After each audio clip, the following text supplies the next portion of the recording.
Good morning. My name is Renee Nolan, and I am the relationship manager with John Hancock that's required or here to support your plan and your plan's administration. One of the things that I wanted to talk with you about today is the importance of cybersecurity and the protection of data, and how the Department of Labor has recently issued guidance to all financial institutions and record keepers to help us provide guidelines and guardrails around what type of information we should be using to protect data, the systems that we should be utilizing, and ways in which we can prevent as much as possible any type of security breach or fraudulent activity. So first and foremost, you have a fiduciary duty as a plan sponsor hosting or sponsoring a defined contribution plan such as a 401k to make sure that you protect your plan and your participant accounts. The threat is real, with a lucrative target of more than $8.9 trillion in defined contribution assets, which includes 401ks and various different types of retirement plans. The defined contribution space is ripe for bad actors, essentially, to conduct fraudulent activities. So what are some of the ways in which you should ensure that your data is protected? First of all, you want to take a look at your infrastructure. And so at John Hancock, all of our infrastructure or technology has multi-layered security protocols and systems that are used to protect data.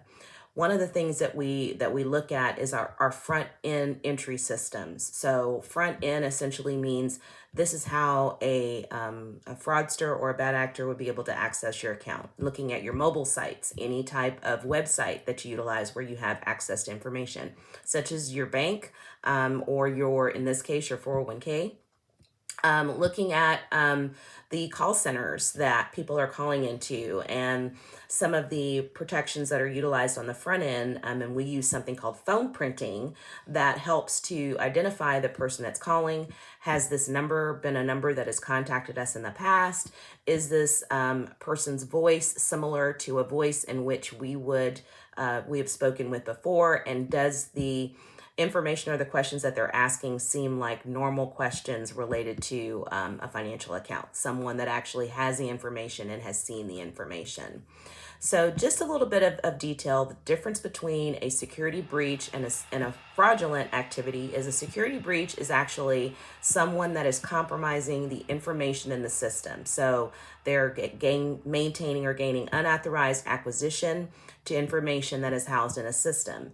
A breach is someone that has in some way obtained your information or your login credentials or information, and they're able to either access your information online, or they're able to contact a call center and impersonate you to get information about your accounts.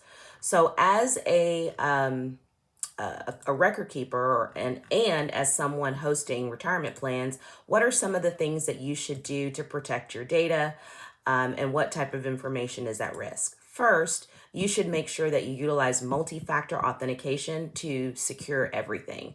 Ask for a phone number, an email address, and then validate that each time someone is trying to access your account. Those are some of the things that we're doing at John Hancock in terms of protection for our information.